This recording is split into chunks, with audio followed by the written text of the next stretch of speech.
আপনারা দোয়া করবেন সামনে নির্বাচন যাতে খুব সুষ্ঠু শান্তি শৃঙ্খলার মাধ্যমে এবং পূর্ণাঙ্গভাবে যাতে কোনো কারচুপি না হয় অতীতে, সেইভাবে নির্বাচনটা যাতে হয় সেই জন্য আপনারা দোয়া করবেন, আপনারাও পর্যবেক্ষণ করবেন। ভোটারদের প্রতি আহ্বানটা কি ভাই? ভোটারদের প্রতি একটাই আহ্বান, আপনারা আগামী দেশকে গড়ার জন্য সবার আগে বাংলাদেশ, সেই স্লোগানকে বিশ্বাস করে তারেক আমাদের অ্যাক্টিং চেয়ারম্যানের একটা প্ল্যান আছে, আপনারা নিশ্চয়ই জানেন, শুনেছেন, সেই প্ল্যানকে বাস্তবায়ন করার সুযোগ দেওয়ার জন্য আমি আহ্বান জানাবো।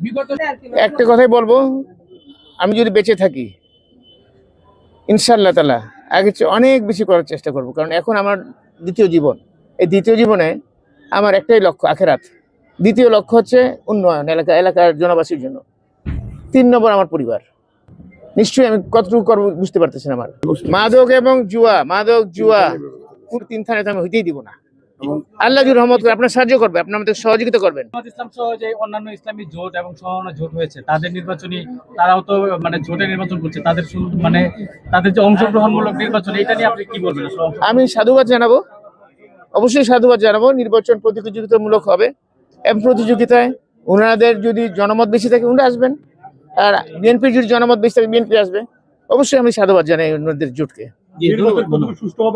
মাদক জুয়া পুরো 3 থানাতে আমি হইতেই দিব না।